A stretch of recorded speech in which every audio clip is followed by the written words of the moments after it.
how did becoming a mother for the first time change how you lived and how you had a different outlook on life? And like, what was going through your head when you were like, oh, I'm going to be a mom?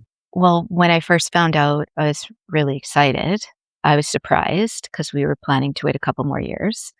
But after I really enjoyed being pregnant. And when you came into the world, I was like, why on earth did I wait so long? Like, I love being a mom. Like, you were just there. And I was like, this is amazing. Like, and I don't know, it's just kind of magical, just like amazing what our bodies can do and what we can create. You've all these perfect little human just already there. It's quite, and I didn't really get to hold you when you were first born. So when I woke up and you were there and you were peaceful and you were sleeping and your dad was asleep and I just got that moment. Like I still remember it vividly where it was just me that I was very present. I just pulled you closer, didn't disturb you. And yeah. And as far as changing, I mean, I was all in. I hadn't really, wasn't one of those kids that really, or even as a young adult, in my 20s, I didn't really get, oh, babies are so cute. And I was like, I don't, yeah. And they'd be like, oh, it looks like, you look like your dad or she looks like your mom. And I'd be like, no, they don't. What are you talking about? Looks like a baby. Puppies are cuter. Yeah, I didn't really get it. I wasn't around babies much. My mom's an only child. I didn't babysit babies. So I remember feeling a little green. I signed up for some parenting courses but I remember I was all in. I just wanted to, whatever your needs were, like I was ready and I was fascinated by everything. It's like biology. It's like, even your dad was the same. We were like, you see what he just did? Like I think most new parents are like this. Things change so quick and you're just like, wow, like look what they just did. Like they're smiling. They were just born a week ago. Like They can do that? yeah. Now they're holding your head. Like they're looking at me. And yeah, and before you know it, you're rolling over and moving and you're just like, wow.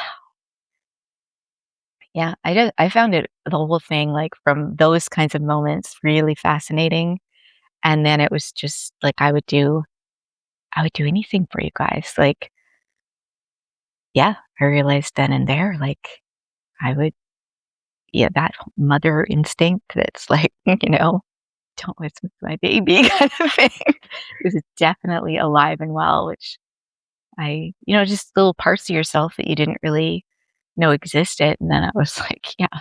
Yeah, don't mess with me and my baby, like, forget it. I'll be I will take you down." And I actually learned to accept help more, I think, too. I remember in these moments going out and about with you, um, having my hands full with the stroller and the diaper bag and my water and my purse and the keys and this and that, and somebody offering to open the door. And I remember at first thinking, oh, I don't want to disturb these people. Like, no, I can do it. I can figure this out. Like, where's the button? And after a while, it's like, you know what? Thank you. That's great. Thank you. Just let it go. Just be appreciative. And so, yeah, I realized I'm just learning to accept little bits of help like that a bit more as well. It taught me that too. Um, right. What did it change? What did I learn about myself? Yeah. Oh, I definitely was less embarrassed about things because my focus was on you. And if you were upset or making noise or was like, okay, there's something's wrong, you're trying to communicate something to me, you're hungry, you need milk, the rest of the world can deal with it. Like, I'm taking care of it as best I can and we'll get to the bottom of it. And if I need to go to a quiet corner, I will if I can or whatever. I remember going to my first La Leche League meeting to learn more about nursing you properly and changing your diaper for the first time out in the world and feeling so proud of myself and, uh, and then and it was messy. There was poop everywhere, but I was prepared. I had a new outfit. I had it all going on, and then I looked down at my shirt, and there was poo all over my shirt, and I was I was like, "The meeting hasn't even started, and I have important information to gain here," so I just wiped it down, and Oh, I stayed. I cleaned it as best I could. It was wet. It was this mustard yellow stain, and I was like, "It's just a bunch of moms here. I don't care. I got here. I'm tired, you know, my baby's clean in bed. We have information to get. We're staying." that And is a win. that was a win, and I thought, "From now on, I will just put an extra shirt in my diaper bag with my baby's, spare clothes." And that's what I did for you, and then Bella came along. There was always an extra shirt in the diaper bag for me. Yeah, Yeah, so I definitely could handle more embarrassment after those kinds of things were just like, "Yeah, whatever. It is what it is." yeah, I have things I need to learn. This is important. And yeah, it was helpful. I'm glad I stayed. I was proud of myself for staying. The old me would have just been like, "Yeah, we're out of here. I have poo on my shirt." Like I'm not. yeah. But yeah, no, and then I really enjoyed being a stay-at-home mom. I was lucky enough to be a stay-at-home mom, and your dad and I wanted to be the ones that raised you. We wanted to be able to be present and be there for you guys. You did have preschool and swim lessons and daycare and things where you got to socialize as well so that you were well rounded. And again, that wasn't something I ever thought, dreamed about being a stay at home mom. But when I was one, I loved it. So I don't know if it surprised me, but it was definitely something I didn't expect. Mhm. Yeah. What do you think of the rise of, like, a lot of younger women and girls nowadays, especially online? You'll see that, like, they don't really wanna have kids, and they're intent on not having kids at all, and I mean, it's kind of sad to see, but there's also, like, this has been sort of a popular thing online for a little while, and sort of like a growing trend of people having less kids in general, and I don't there's a couple years ago, there were some videos online of women in their 30s who were like, "I chose not to have kids, and now I regret it, and now it's kinda too late, and I'm scrambling to try and find somebody, or I'm scrambling to." And it's just, I don't know, I find this anti-kid sentiment is interesting.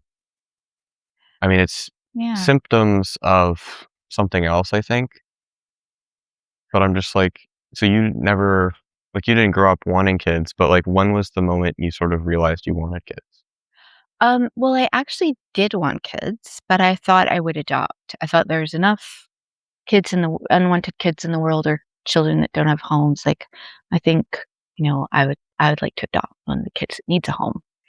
And then,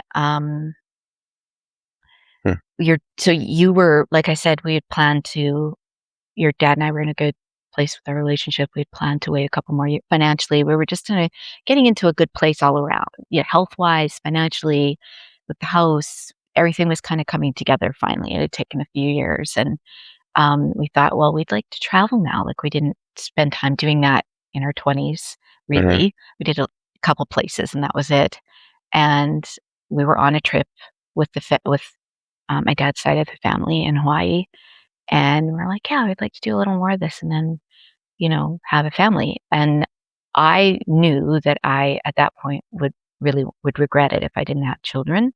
And your dad he had started to he wasn't sure he wanted kids. And then he was starting to around to the fact that, yeah, I think kids would be really, really fun. Like, he wasn't sure kids would like him. And then he was like, I've had fun with some of our friends' kids and work colleague kids. And, they seem to like me. So, so he uh, was like, yeah, I would, cause that was becoming a deal breaker for me. Like I, mm, wanted them. And he was on the same page with wanting to adopt. So, but we ended up getting pregnant on that vacation with you. And, after we had you, we did actually look into adoption. We went to a Oh, okay. Yeah, we went to a weekend seminar on it, several courses, like seminars and speakers and information on adopting, and it was very, very illuminating, um, kinda heart-wrenching.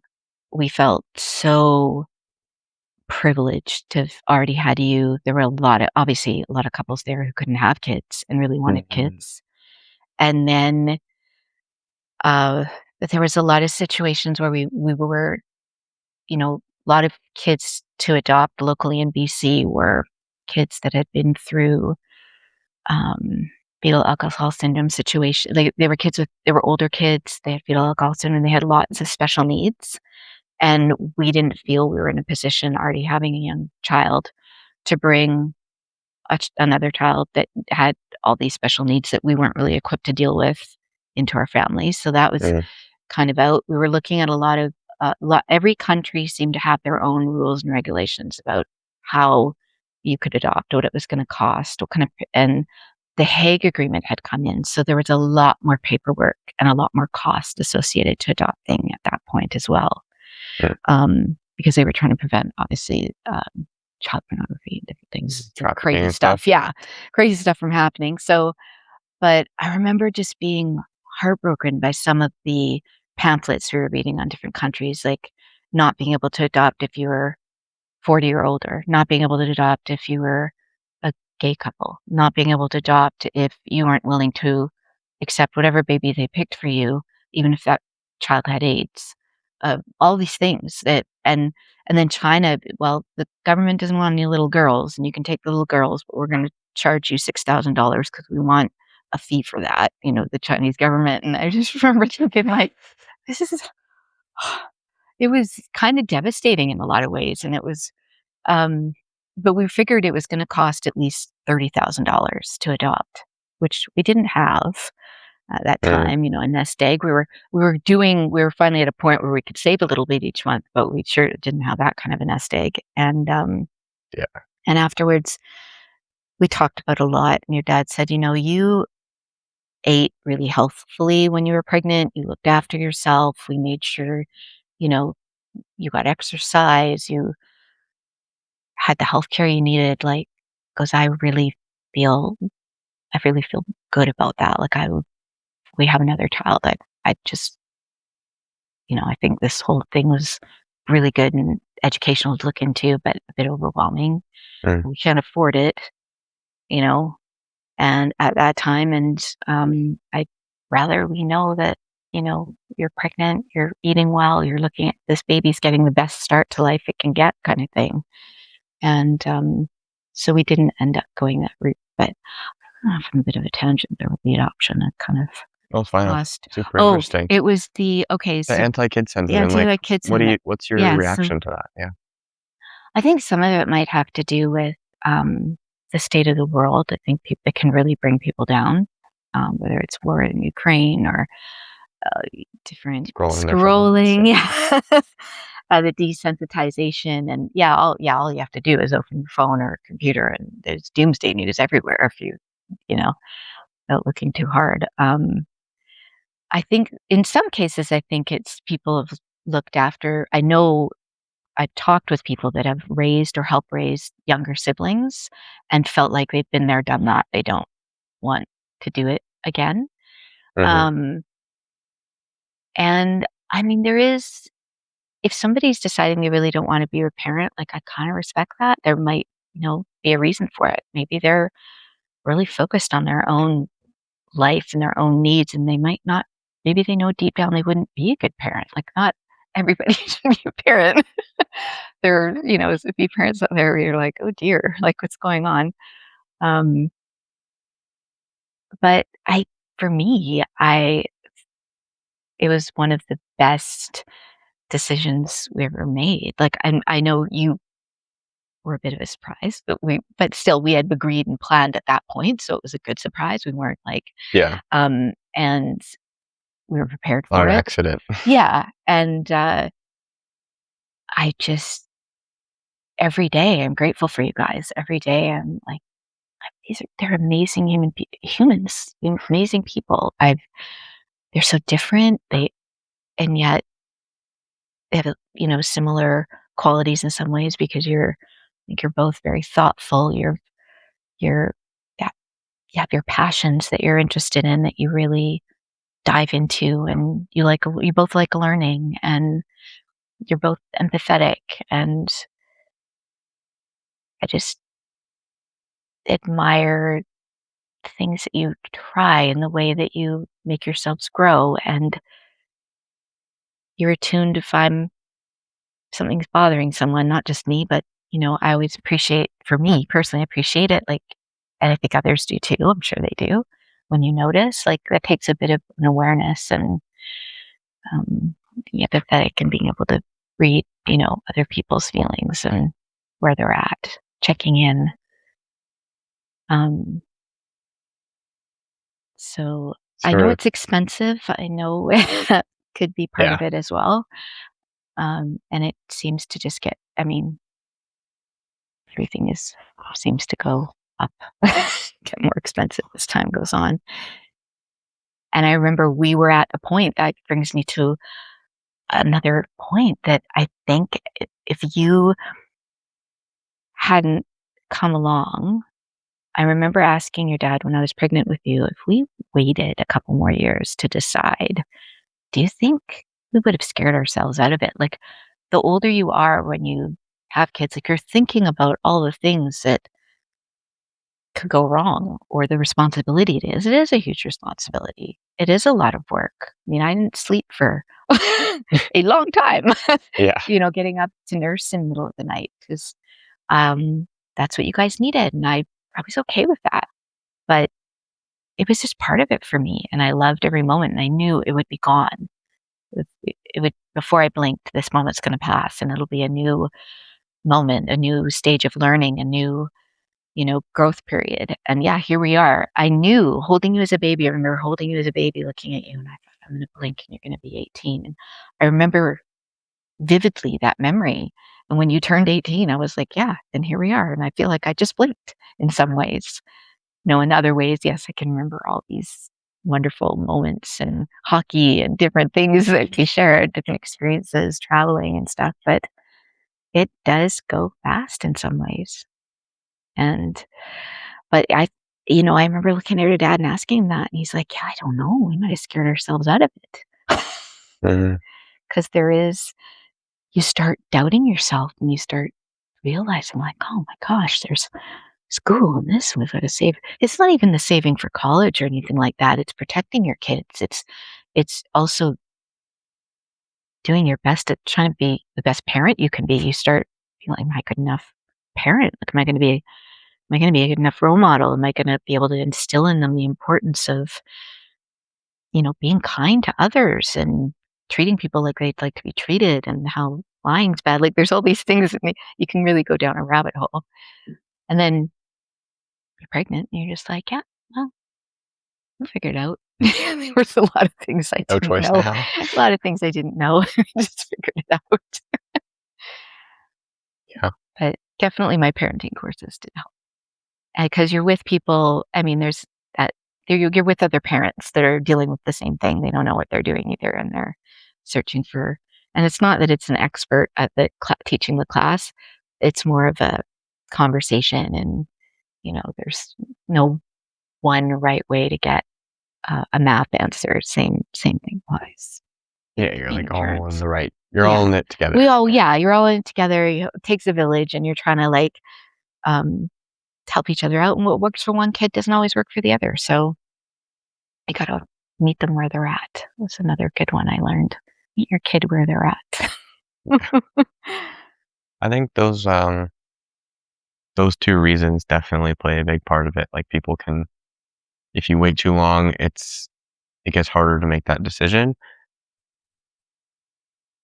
But also, that's one of the reasons that I want to have kids so much is because like, and not, super soon, but as soon as I reasonably can, because then I'll get to have more time with them and I know it'll go by so fast. Yes. And if I can have kids in my early 20s or late 20s at the latest, then when I'm in like my 40s, they'll be, you know, becoming adults. And if they make the same choice, then I can be like a grandpa in my 50s and 60s. And that sounds like a lot of fun. Yeah, and that's something that I think is really cool about previous generations is we were having them a little earlier. There were younger grandparents that got to, you're a little more spry to sort of not that I feel pretty young, but yeah, it's gonna be another few years probably, like you said, before you have kids. So I go to the gym and look after Need a mom first, but myself.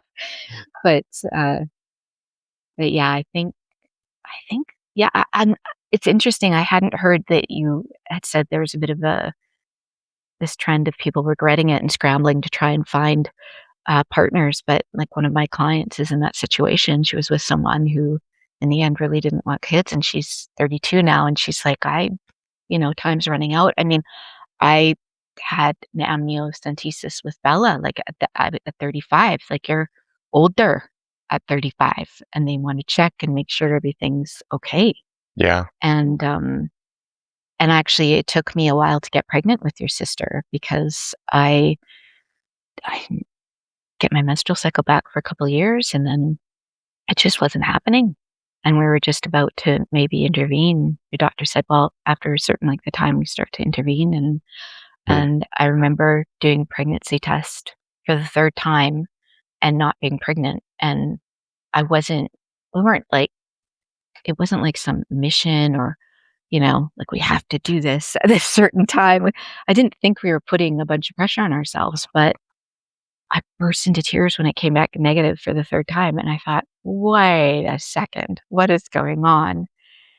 And I realized, like, I've all my other friends had gotten I was first in my group of friends to get pregnant, and all of them had gotten pregnant a second time, and we hadn't gotten pregnant a second time. Inadvertently, there was this pressure that I didn't even realize was there, and I thought I just had to check in with myself, and I thought, "You know what? I have a beautiful, healthy son." At the time, your dad and I's marriage was good, and, I have a beautiful family, like, if it's perfect, like, if we don't end up being able to have another child, it's okay, and I just let it go, and I didn't realize that pressure was there, but then when I let it go, of course, vacations help, I think, if you wanting to get anyone's wanting to get pregnant. You're very relaxed, tend to be more relaxed on vacations? Yeah, so and that's when I got pregnant with your sister a few weeks later. mm, And your dad had to talk me into a test because I was like, "Yeah, no, I'm not doing another one of those." I don't think I'm pregnant. yeah, But he had a feeling and he was right. Yeah, I think I would have regretted it for sure. And I'm really glad and really lucky. I had no real problems getting pregnant and I had two amazing, healthy babies. And I had a boy and a girl. Like, I feel incredibly lucky and blessed. It's great because you guys it's so different, boys and girls. Just even, yeah. I mean, it's different. Even if you had two boys, it's different. They're different people. They're different little humans. But yeah, boy and a girl, it's really different. yeah. It's really tricky how pressures just like sneak in like that. Like you think you don't have expectations around something, and you think you're being easy on yourself, and you think, "Oh, I'm just trying to figure it out," and you know, yeah, I'm hoping this thing might happen, but I'm not like beating myself up about it, or I'm not, Mhm. I'm not punishing myself every time. But then, yeah, something like that happens where you break down in tears and you realize how much of the weight there really was there. And it's Yeah. so easy to pick those things up from like, whether it's socially, you pick it up from peers, and especially now social media. Like a quote I heard recently that sums up social media perfectly is you're comparing your 100% life to other people's 1% life. So you're comparing all of your life because you live your entire life through your experience. You know everything. You know the highs, you know the lows, you know the wins, you know the moments where you were crying to yourself, you know the moments where you were arguing with someone, you know the moments where you were eating that really good ice cream, you know the moments where you were throwing up in the toilet. social media, you just see the absolute cream of the crop, best highlight moments of someone's life. And I think there's been a bit of a rise now in authenticity with creators, people posting like unedited videos more often. Podcasting is a great medium where Bloopers. blooper reels, podcasting is a great medium where people Yeah. love that unedited, raw, flowing, authentic conversation. But still, the majority of social media is people posting their highlights, their wins, their best moments, cutting out the filler words, cutting out the silences, cutting out the awkward pauses, not showing you all the behind the scenes that it took to make this beautiful shot and this lovely reel that has cinematic landscapes and quotes and all this stuff. Yeah. People put so much work and it's so much of it is great, but it's mostly a performance. And that's their 1%. And the trap that everyone falls into is because we're all on social media quite a few hours out of the day, at least for the average person. You're comparing your whole life to that. And that's not real. And we know it, but we trick ourselves into it. Like you can still know it's not real and find yourself comparing your life to others subconsciously. Yeah. And it creeps out in many different ways. There's a rise in body dysmorphia, there's a rise in anxiety and depression with people in their self-image and fitness. And that plays out for both boys and girls. And it's just really difficult to sort of step back from that and detach social media from real life and really just focus on comparing yourself to yourself. You're the only comparison you can make because you're the only you. You can't compare yourself to someone else, even if you're similar in like height and weight and genetics or something, or you're similar in like conversational style or your interests, because you're still different people. So you should only ever be comparing yourself to you. And you should be looking at where do I want to be and where was I and where am I in between those two things? And how do I make the person who I want to be proud and do the things that that person would want me to do? And how do I make the person I was inspired? And if I could go back in time to show my younger self where I'm at right now, they would be amazed. That's the frame that I try to think about almost all of my decisions in life around, because I think that's the best way to align yourself, because it's going to minimize regret with your future self. And it's also going to force you to confront your past self and force you to think about where you've been and how far you've come, because it's really easy to think, oh, I still need to improve this. I still need to improve that. I'm not that good at this. I'm not that good at that. And all this negative self-talk and self-doubt and self-limiting beliefs cage you in. But when I look back across the past few years and how far I've come, it's astounding if I truly think about it. And I think about where I was in middle school, think about where I was in high school, and the thoughts I was having about myself back then compared to the thoughts I have about myself now, the way I was living my days, the way I was spending my time, the way I was showing up with people, it is completely different. And having that frame helps you stay in the moment more. Now, you don't want to like dwell on the past and sit in it too much, and you don't want to dream about the future so much that you're not worried about what's going on right now. But if you think about those two frames often enough, it really sort of balances out and grounds you in like, what am I doing right now and how am I moving between these 2 points in time? And I really like that frame. You can put it in a couple of different ways, like what would 80-year-old me want me to do? Or what would inspire 5-year-old me? Or you can think, Mhm. people talk about their inner child, similar types of stuff.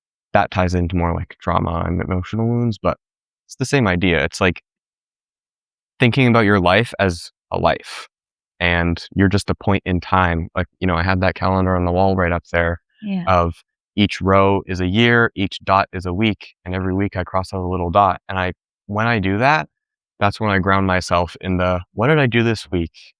What am I working towards?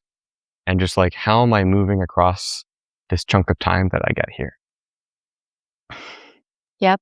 And that's why I'm always so impressed and in awe of you. Like, I knew when you were younger, you had this old soul way about you. And I'm just yeah, I'm just impressed constantly and throughout, throughout your whole childhood. I remember you starting that Warhammer Club in grade 5 and then, it was it was a photo kinda movie club too that you'd started at one point, and Filmmaking club, yeah. yeah, filmmaking, that was it, and I was just, like, so impressed because I was a very shy child. It's taken me a lot of years to break down walls and be more push myself out of my comfort zone, and, I was still a shy kid, but that was more you just me, like, were, I didn't think but about it like starting a club. I was just like, I I'm like already doing this with my friends. I just wanna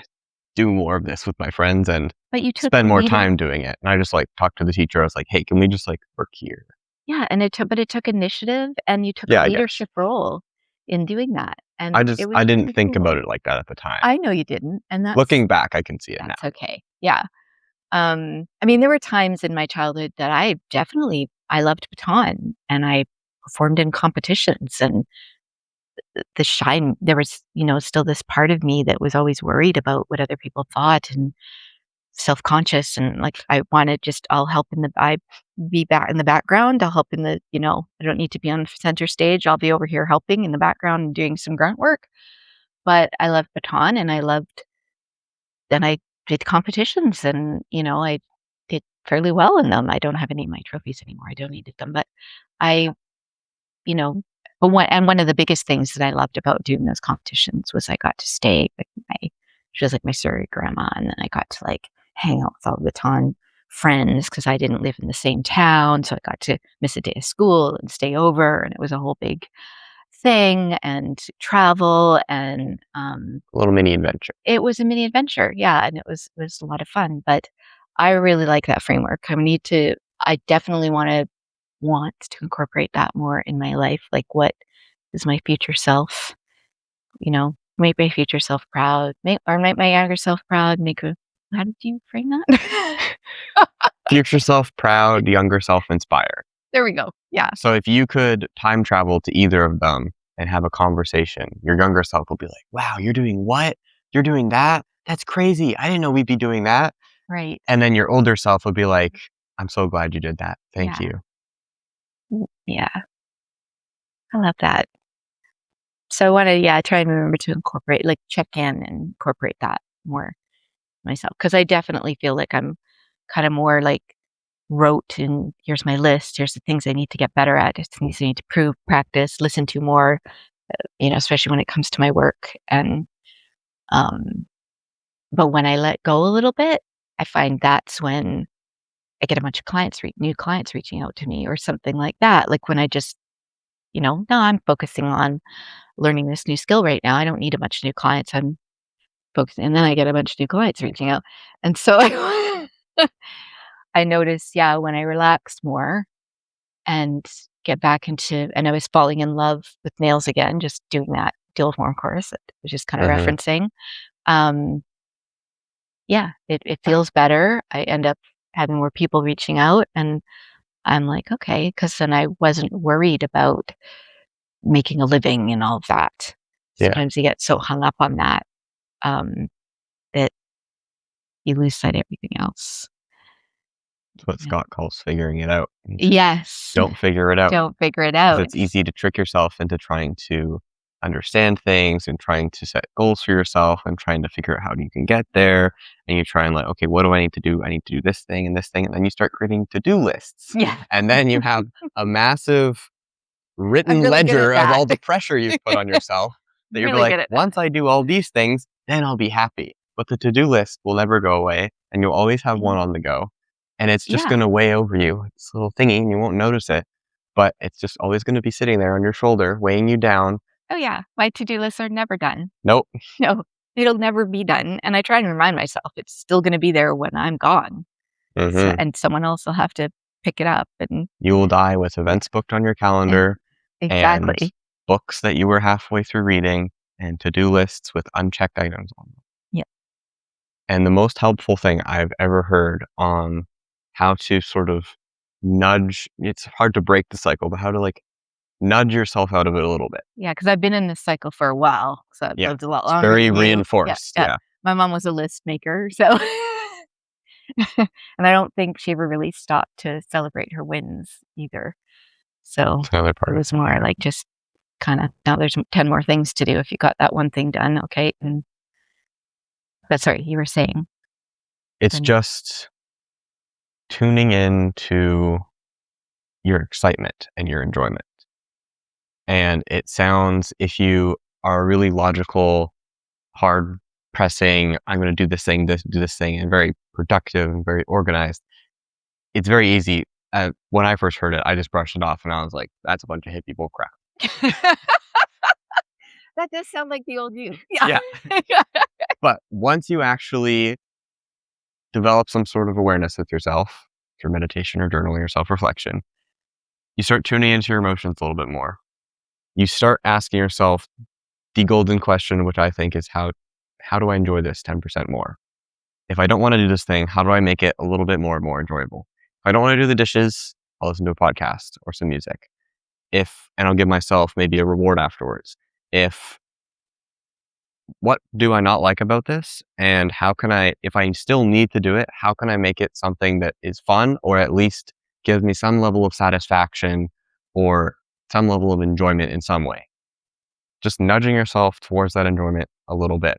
Because the thing is, the analytical, logical people don't realize, my younger self didn't realize, is that listening to your heart and focusing on the enjoyment is the most productive strategy.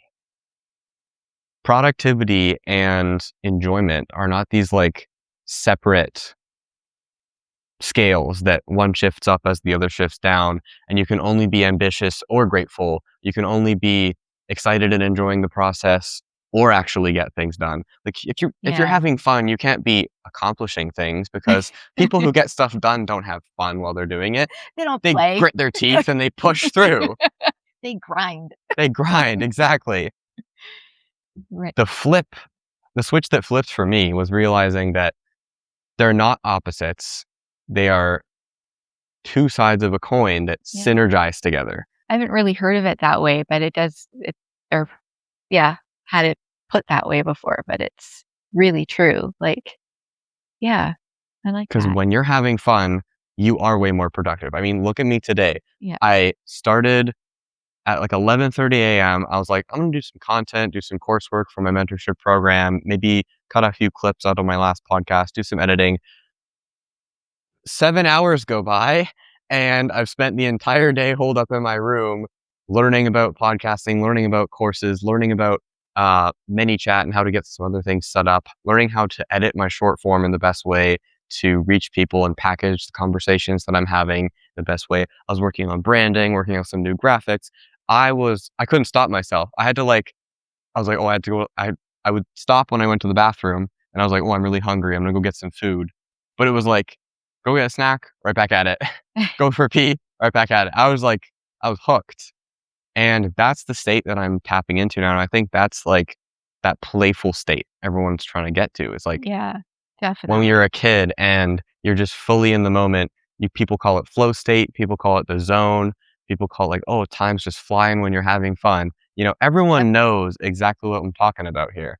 And the thing is, when you find that thing that is super enjoyable to you, and it's also productive and working towards the goals that you want to accomplish or the things that you're setting, that's when you become unstoppable, because you're going to beat everyone else who's trying to force themselves to do it for some other reason. They're not actually having fun or enjoying the process. You're having fun while you're doing it. So they're like struggling the whole way and working through these challenges. And each challenge you face, you're like, ooh, that's interesting. That's going to be something that'll help me out in the future, or I'm going to learn from this or whatever. And you're just having fun the whole way up. That's how you win. Mhm. Definitely. And this 100%. synergy Yeah. is, I have to try and make it more fun, and that has been my goal yeah, lately for posting, it's hard to which I tap into for find sure. a bit of a struggle, the recording, the photos, the all of that. But There are it's, moments I've found that have and I actually even just comparing last year and this year's taxes. Last year, I was like, proactively, like, taxes are gonna be easy this year. It's gonna be easy, relaxing when I type in all my data. Just data entry is gonna be just kind of relaxing. Typing stuff in for I have everything ready. When I punch it into the, tax program, it's gonna go simple. I'm not go and it did, and it went effortlessly. And this year, I don't think I said that enough to myself, or kinda Mm. I was still kind of Yeah. gone into it a bit at the beginning. I had other things I was trying to get done in between. I was kind of scrambling at the end just to make sure everything was done in time, and I felt a lot more stressed and frustrated, and because it's not something I enjoy. Even though I was Who does? doing accounting, yeah. So, um, so I was like, "God, that made such a huge difference." Like, just 1 year of and me purposefully thinking, "This is just gonna go easy. I'm Mhm. not gonna stress about it. I'm just gonna do my data entry. I'm gonna get my stuff ready, and it's just gonna go smoothly. I'm not gonna overthink it. I'm not gonna overanalyze things. It's just good enough, and then I'm gonna punch it in." And it went really well, and, but yeah, I was finding, like you said, before we started, just doing, like, some little easy clips of little easy recordings. I'm really liking that, and making sure there's one of those a week in between other things I'm doing is taking the pressure off of, "Oh Yeah. my god, I gotta post, I gotta post." Um, and It's just an easy little rep in the tank where it's like, yeah, "I did one." here's just a There's a little little more you were evidence. looking over my shoulder while I was doing this on a client, and here's what it looks like, kind of thing. And Exactly. it's sharing something. Hopefully, it's kind of interesting, helpful. You get a little sneak peek at what appointment might be like. But yeah, I do. It's one of the things I'm trying to do is like, how do I make that? You know, there's got to be a way that I like creative stuff. I like art. There's got to be a way I can make that more enjoyable for me and take some pressure off of trying to make it perfect and whatever, or Yeah. make it, have it look as professional as I'd like, or, and again, trying to enjoy the process. So, you know what? I did all this work. Let's post what we have. And then from here on, I'll just add something a little different each time. So right now, I'm just trying to do a little more recording when I have a client, and I want to bring out my new lighting like you have, and I'll play with that, see how it goes. And yeah, Yeah. just baby steps. If I hopefully I'll see improvement by the end of the year. For sure. Yeah. So, no, that's, yeah, a really good way of living. And I have used that in my life for sure. Um, Definitely when your dad and I separated, I was looking for ways to focus on the good. So I was started a gratitude journal. And at that point, it was like, you know what? I'm grateful I can see. I'm grateful for my health. Like and then, you just get started on a couple of things, even when feel like your whole life's shattered. And before you know it, grateful for my kids. Like it's just all of a sudden you have lots of things you're grateful for. You just have to focus on it. You just have to notice a few things, and all of a sudden there's lots of things. And whenever I was feeling a little down, I would have one of our dance parties, and sometimes it would just be me listening to the music. You guys were at school or whatever, but I found that that was an easy way for me to, you know, get myself out of my funk or whatever, feeling down. I'm still learning to be more consistent at it, even this many years later, but I keep trying. Yeah. I think the 10% frame is so much more helpful than all this positive attitude stuff that gets thrown out there, because the positive Yeah. attitude stuff is great, but I really don't like it because it just ends up becoming forcing yourself to be happy. And it's like, oh, just be happy no matter what. And if, Yeah. just positive mental attitude, and we're just going to smile our way through things. And it's the 10% better. How do I enjoy this a little bit more thing is you're not forcing yourself to just be happy and have a positive attitude. Like, you're not lying to yourself and saying, "I love doing Yeah. taxes." That's not what it is. You're just saying, "Well, I don't like taxes, but, like, how can I make it just a little bit more fun? It needs to get How done. There's certain gotta things in do it life. anyways. How do I enjoy taking out the trash? How do I enjoy doing the dishes? How do I enjoy vacuuming?" These are things, unless you're super rich, to pay someone else to do it, that you're just gonna have to do. Yeah. And if you don't wanna have all of those moments be dull, dry, and constantly putting pressure on yourself, or like, "Oh, I don't wanna be doing this," and and put you in a bad mood, then figure out a tiny little way that you can enjoy it just a little bit more. Yeah. And it's not that complicated. As I said, I already gave some examples, like listen to Music, music, listen to yeah. podcasts, give yourself a little prize afterwards, Yeah, and that's really important. I need to do that. celebrating the I'd like wins. to do that a little more. I've realized that I tend to kind of just take a couple of moments to sort of be happy, and then I'm kind of moving on. And then I wonder, and then I just feel tired all the time. Um, so yeah, I Yeah. had my creamy, like the other night I had my creamy, I watched my show with you guys. That was my kind of like my reward, and I took a break like from any sort of numbers Yeah. the whole next day. Um, and I agree with you on the like just trying to focus on positive all the time. And that's kind of what I learned originally when I first separated from your dad. That's kind of, or at least that's how my brain was kind of learning it or picking up on. But I realized that isn't, that's burying and hiding feelings that you need to deal with, that you need to let out and kind of have run their course, or at least sort of just, yeah, just let them be so that they can kind of diminish and be let Yeah. go of.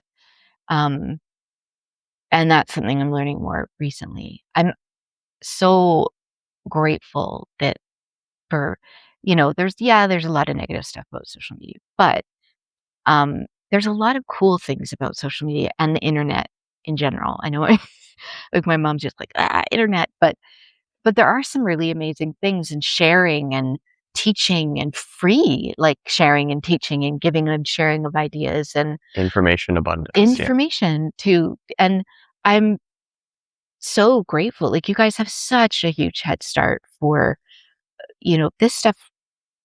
I mean, it was around, but it wasn't anything I heard about growing up and or sort of even knew where to look really.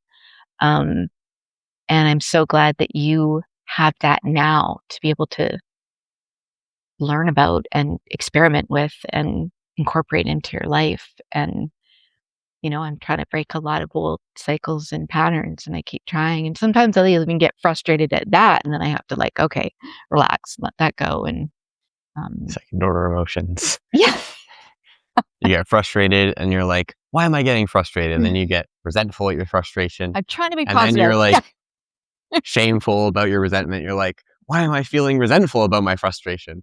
And then you get angry at that and you're like, "Why am I angry about myself getting angry about myself getting angry?" And it just keeps going and keeps going. yeah, yeah. So, but yeah, I did a lot of reading. I knew I needed to work on myself, like especially around the time your dad, just before and also after your dad and I separated. That was a big change in my life, and um, yeah, I did a lot of reading, and it helped me a lot, and I've gotten back to it again because I knew that I still, there was more work I needed to do, and it wasn't that I completely like forgot all about it, or I, was listening to things, podcasts or interviews or whatever, but I thought, no, I really want to get back to like my gratitude journal. That was really good to help focus my brain on the good things and not pretending the bad things aren't there, but really rather than focusing on those and letting them overrule my day or my life, focusing on the good things because Yeah. and then when I do, it's like, God, I'm so lucky. Like, and it just is a great start to my day. But yeah, you do not to that. Yeah, just positivity for the sake of like and masking other things. No, that doesn't work. You Yeah. need to feel all the feels, but you don't want to dwell in them. You don't want to let them spiral and take over. but you do need to acknowledge they're there, and or they're gonna come out in other ways, other places where you don't want them to.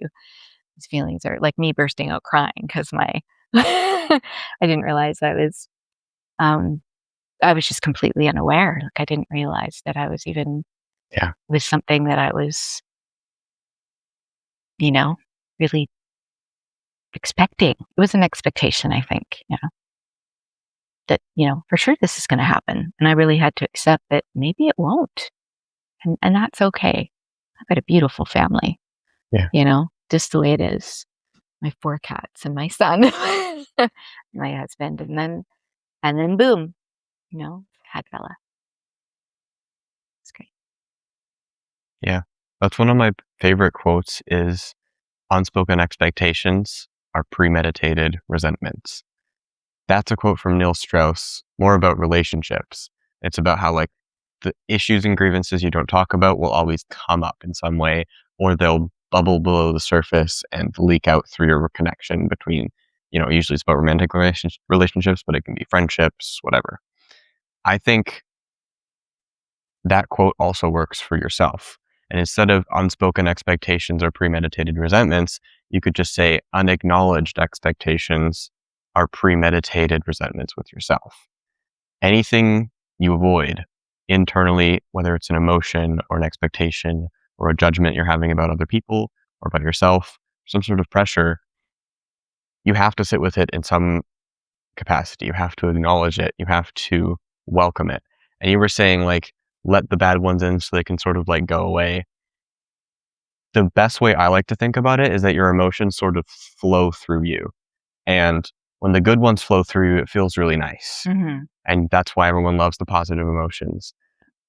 But the bad emotions also need to flow through you. And if you are trying to avoid them, then they'll sort of just get blocked and stay in you. Yeah, And then they're you not can coming just out let it again. go. Yeah, that's what And I meant. You need to just, you need to process them in so they some can be way. let go. For Yeah, sure. And I just like the flowing things. It's sort of like a nice visual metaphor. it is. But I haven't heard of it that's before, the but get it is. like one of the biggest shifts I've been on the past few months is just it's not gonna solve all your problems. But anytime you're having a problem, the first question I ask myself is, what am I feeling? And what am I not wanting to feel about this? What feeling is here? What emotion is here that I'm trying to avoid or block, or that I'm not prepared to feel, or that I don't want to feel? And that can be totally understandable because, I don't want to feel sad, or I don't want to feel scared. Maybe it's a fear, or I don't want to feel judged, or I don't want to feel shame or regret, or whatever this thing is. But I need to let myself feel it. And even if I'm, again, the second order emotion thing, even if I'm scared to feel it or I don't want to feel it, that's okay too. Not wanting to feel the negative emotions is also okay. You don't want to judge yourself for like, oh, why am I trying to block my negative emotions? Because then you're just stunting on a different level. And that's the trap that you can fall into. So that's the first thing I ask myself when I have any sort of issue. What am I feeling? Sit with that, welcome it, sort of let it flow. Yeah, And then I go, okay, is there something I'm avoiding here? And once I do that, once I sit with my feelings, welcome my feelings, and let whatever needs to flow through me, and sit with it and go, okay, what is this emotion trying to tell me? Or why am I feeling this way? Not to judge it, but just like, where is it coming from? it's hard not to Every single time, clarity comes out the other side. Whether I'm talking about it with somebody, whether I'm sitting it through myself, whether I'm journaling it, every single time, if it doesn't solve the issue, it at least brings me clarity on the issue. So God, good for you. it's hard for me to suggest this as just like a catch-all solution, as like it's a panacea. Just sit with your emotions and your problems will go away. But just like many problems cannot be lessened by working harder, emotions, dealing with them, the problems that you have internally and the problems you have when in regards to emotions, they won't get worse if you sit with them and welcome them. No. You'll at least get clarity on where your feelings are coming from and what you can do about it. And if not, you'll at least, better than that, you'll sort of work through, oh, okay, this is where that's coming from, and I'm okay now because I know why this was happening and what was going on internally within me. You can trace it back to its root, and it's like, oh, that's because of my fear of perception, which is because my fear that I'm not good enough, which came from this insufficiency that was baked into me through a couple of negative experiences in childhood and middle school. Found it. And it takes a long time to get that self-awareness with yourself. Lots of journaling, lots of self-reflection, meditation, and just sitting in tune with your emotions and letting them flow through you. But it's like, I would never want to live any other way. And the biggest shift that I've been on the last few months is just realizing, like, you can't avoid emotions. You can't avoid emotions. You can't No. avoid anything that's inside of you. It will come out somehow.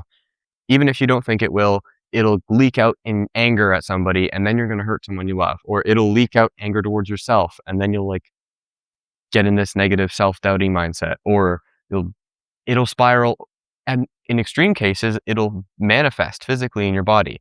People can get stress-induced welts, and like also you can look it up. Yeah. There's crazy stuff where people can literally stress themselves into like skin conditions, which is Yeah. insane. And that's It just is from crazy. negative emotions Yeah. that you're blocking, not letting them flow through you. You got to let them flow through you. Because if they're blocked, that's where the pain's coming from. You're closing your heart, opening your heart. People think of like, oh, you're being vulnerable. You're open to being hurt or wounded. No, closing your heart is what brings you to that state of being open to being hurt and vulnerable to being wounded. The opening keeps you strong, but when you open and get hurt and then close, the closing is the thing that hurts you. If you stay open, it's hard. You have to sit with it, but you will persevere and you'll be stronger at the other side. Whereas if you close off, that's when it can get dark, and that's when it can get scary, and that's when you're starting to block those emotions.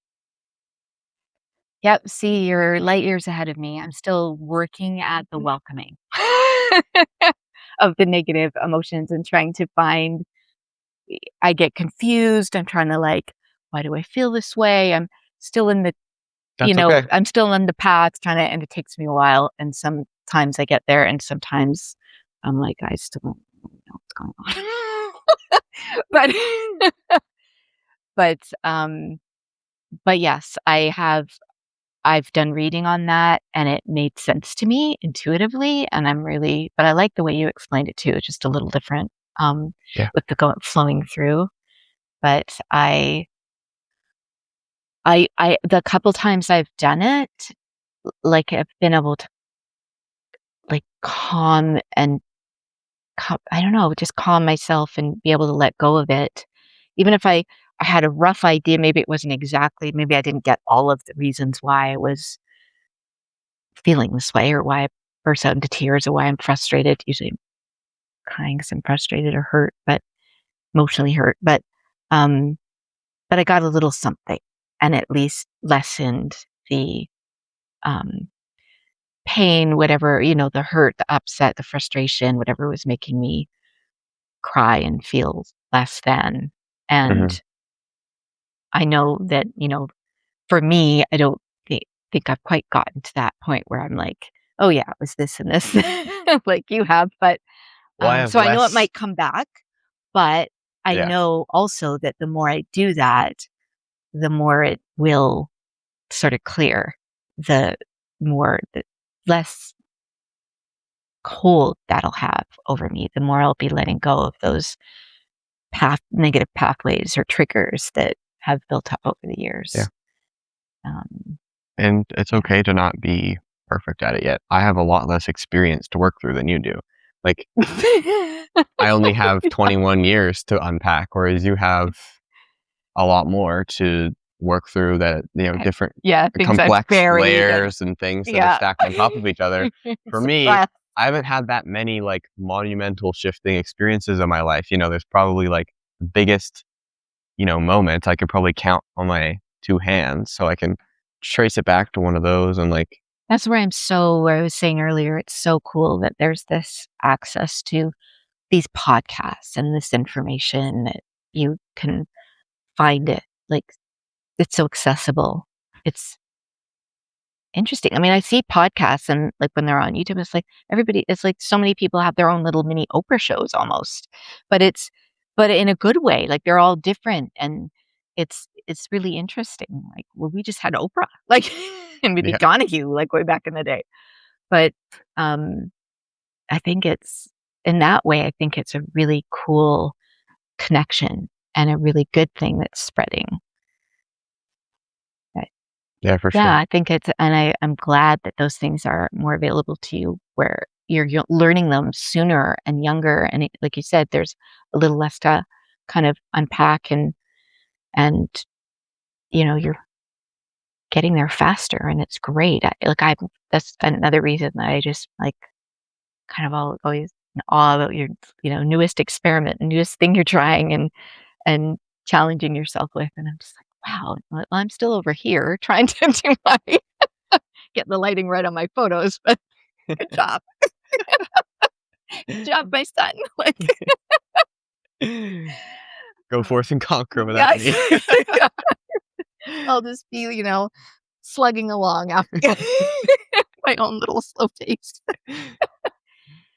But no, I'm always but you also help me a lot, which is really nice of you. Very Yeah. kind. You're very patient with that. I appreciate it so much, so much. That's another thing I'm always writing in my gratitude journal because you're so patient helping me with AI or and then I know you show me things like when we were working on that reel together, and then I'm like, okay, gotta quit remembering my brain's like I need to take notes.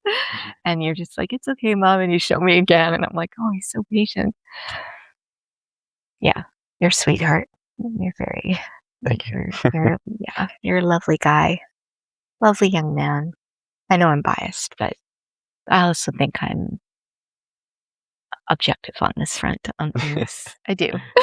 Yeah. I've had other people tell me so, so it's not just me. Confirmation. Yeah. Yeah. That young man's your son? Oh my god, he's amazing. So respectful, he's so kind. People at the gym, he shows people, you know, what to helps people out, he's friendly, he's makes everyone feel comfortable and welcome, and, like, yeah, yeah, he does. He's amazing.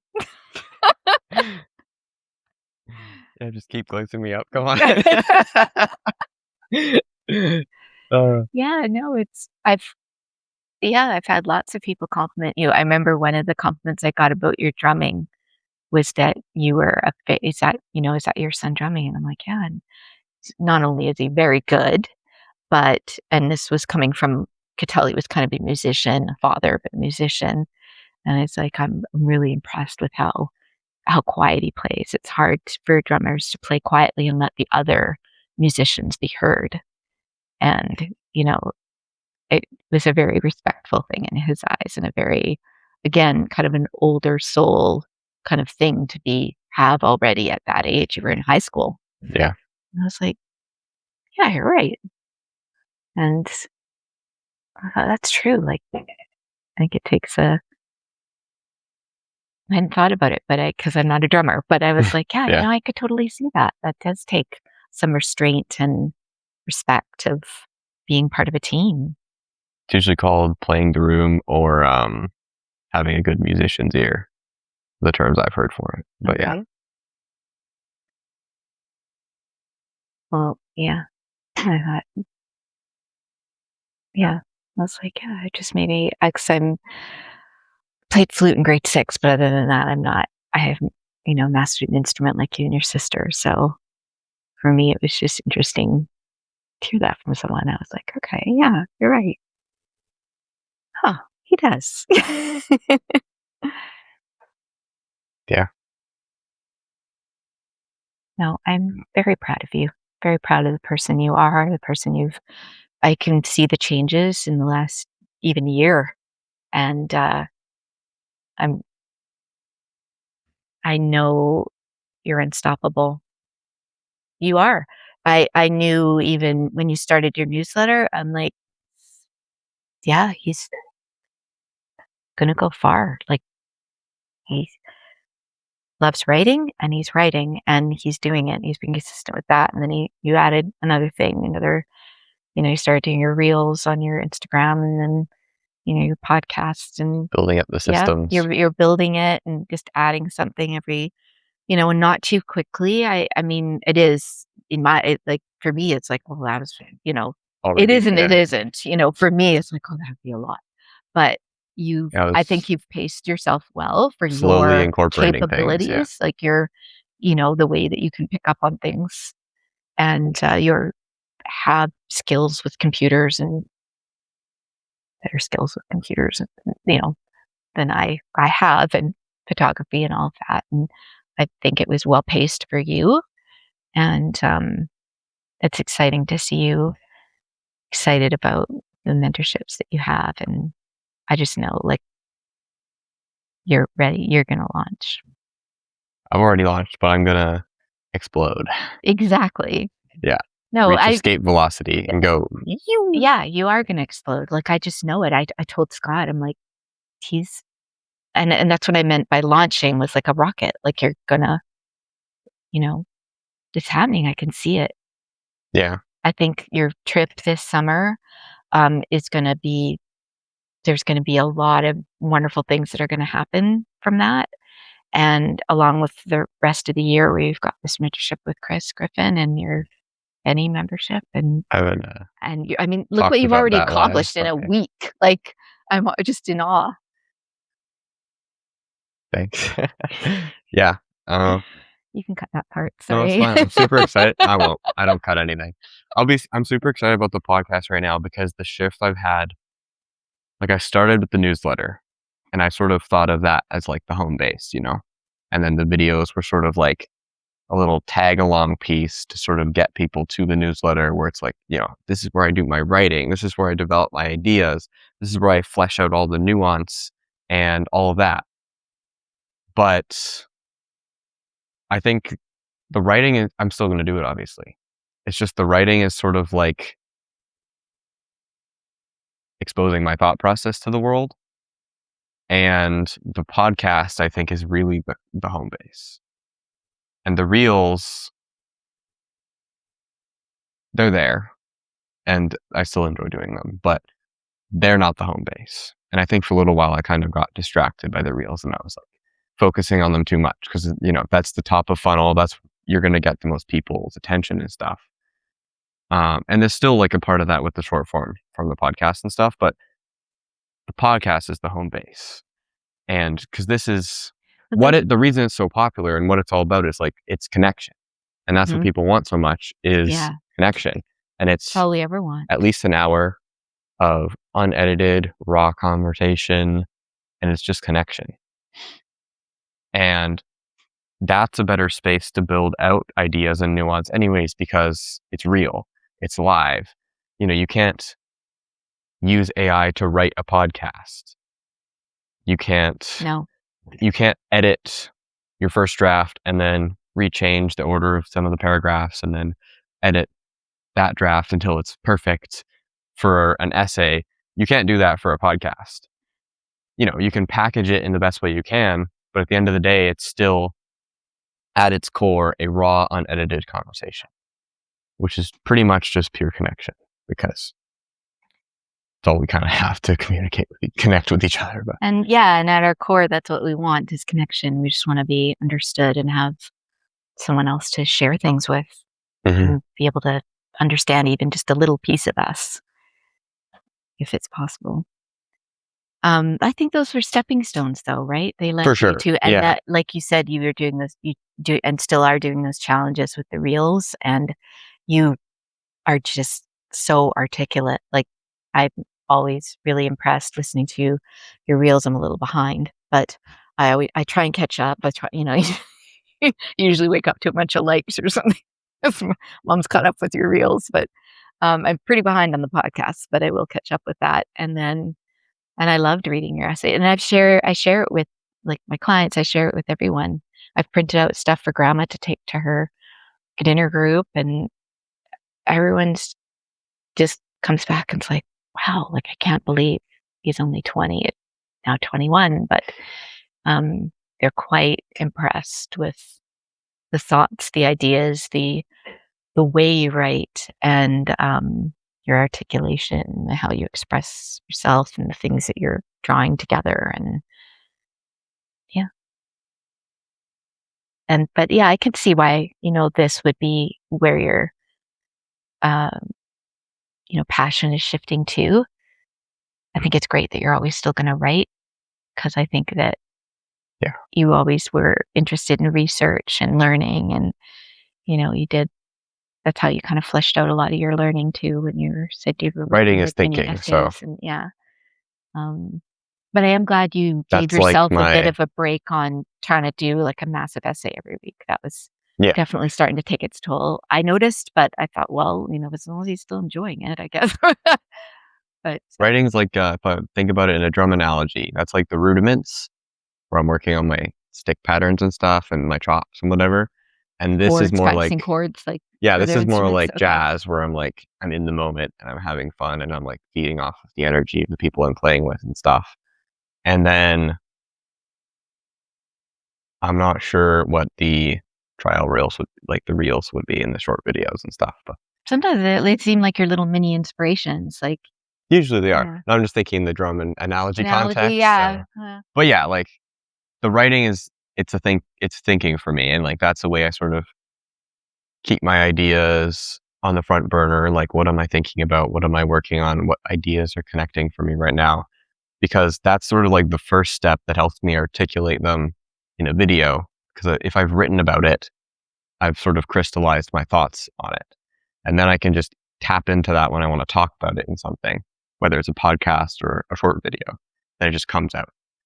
And that helps with clarity, but it also helps with conviction, because when I can just pull from it, because I've already expressed the words in some way before, I can just tap into it because I can just grab it out of that little backspace in my mind and the words just flow a lot easier.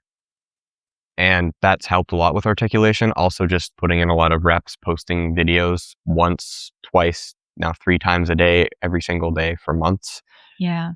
Just putting in a lot of reps in the tank has really helped getting me to be more articulate and thinking about my words, thinking about my silences, thinking about the pauses in my speech when I put in the ums, ahs, likes, you knows, and so's and buts and whatever, and trying to just be comfortable with not having to fill every single moment Right. with a point or a valuable insight and just letting the words flow to me. And you'd be surprised. I think you say how amazed you are at how articulate I am. I think you've been quite articulate in this podcast. And I Oh, think thank part you. of that is just I've been trying to let you speak as much as I can and focus more on listening, and just seeing you light up when you talk about things and you're making all these gestures and you're laughing your head off and all these things, like you're just really in the moment of the conversation. And I think you're much more articulate than you think you are. So Thank you, Zach. Thank you. Well, I think I might try writing some things down more when it comes to my work, so that it's, yeah, I think I might do that when it comes to posting, and if I want to do some reels. I don't know. oh yeah. That just kind of grabbed me. I thought, oh, maybe I should, yeah, try writing that down a bit more when I want to be talking or explaining something, or because, like you said, writing a big long caption, sometimes people don't want to read. Why is cuticle oil so good? Blah blah. Yeah.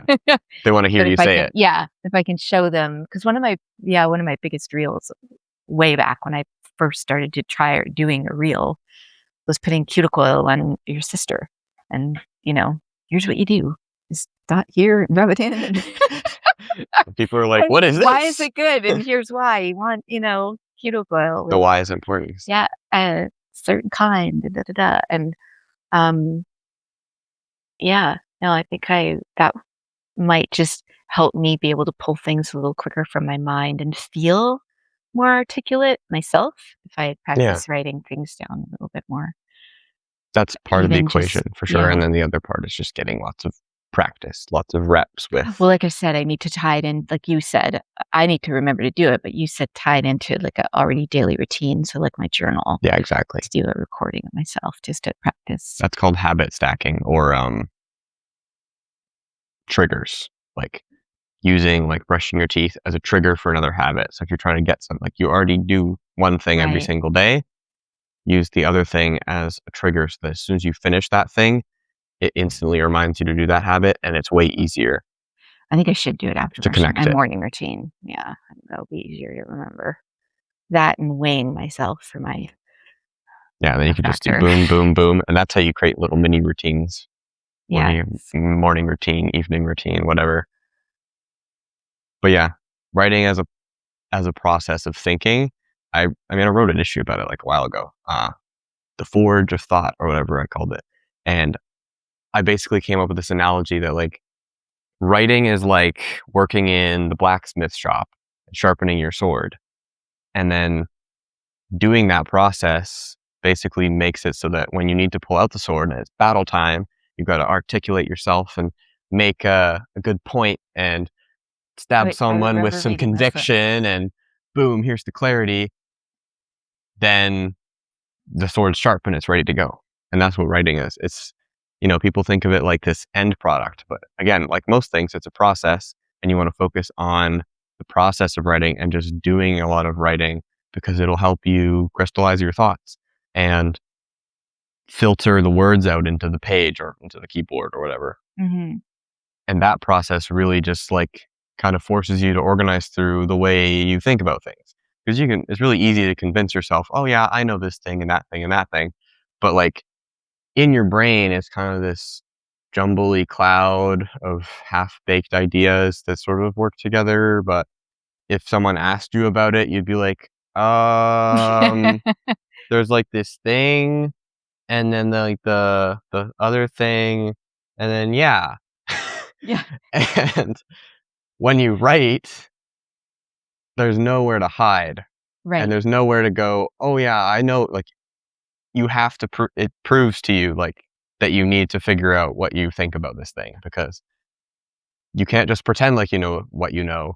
You need to know what you know, and right, you put it out in a finished written piece that's like, "This is the things that were in my head." right, and someone used to read it and be able to go, "Okay, that makes sense." Like, Yeah, it's the order it's supposed to, yeah. yeah. I Like, think you your can just, dad like came up with that. He said he had an article or something about how, flushing how a toilet works, and, like, most people think they know how a toilet works and how it but when they have to actually go explain it, like, "No, we don't know how a toilet works." Not really, no. unless you're a plumber. Well, I know how it works. You flush the Yeah, flusher, and exactly. then it flushes. And then the water makes everything disappear. Yeah, but the actual, like, suction and all that, why It's the basically a bowl big shape siphon, and yeah. yeah, and all of that, it's like, no, we don't we're all just, like, rambling and Well, it's not super relevant it's not information, super relevant, but it but was a yeah, good example of a like, exactly. because it was a silly example of when we think we know things, and then we go try and explain it, and the other person's waiting there, trying to understand it and going, "Yeah, no, and it's not clear." Yeah. Then you realize, "Oh, okay, might be missing some steps." Yeah. So, yeah, I mean, I don't know if I'm a better writer, but I definitely like writing in my gratitude journal, and sometimes I don't. Sometimes it's like, it's often all the things I'm grateful for and an intention for the day, but sometimes I just need to write stuff and get it out of my head or work through something. Yeah. And, now I've got the Eden journal that you helped set me up with as well. But, yeah, just sort of I think just doing that for little posts and ideas I have, I think that might be helpful for me. But Mhm. thank you. I appreciate you saying you think I'm more articulate than I think I am. It's nice to hear. I don't Yeah. consider myself very articulate, so You'll just see when I make the clips for this and okay. I'll post them and you'll be like, "Wow, that's me. I'm talking and I sound so clear and I look so expressive and alive." Not that you don't normally look alive, but like, you've just been very I've really enjoyed this conversation. You've been very lively. Oh, okay. Good, I'm glad. I mean, I've really enjoyed it. Yeah. I was a little nervous because 'cause I've haven't been Yeah. on a Podcast podcast, before. YouTube video before, but I definitely wanted to be on yours, so Yeah. Well, thank you so much for sitting down with me today. Really enjoyed the anytime. conversation and My love. love you. I love you too, and I'm very proud of you.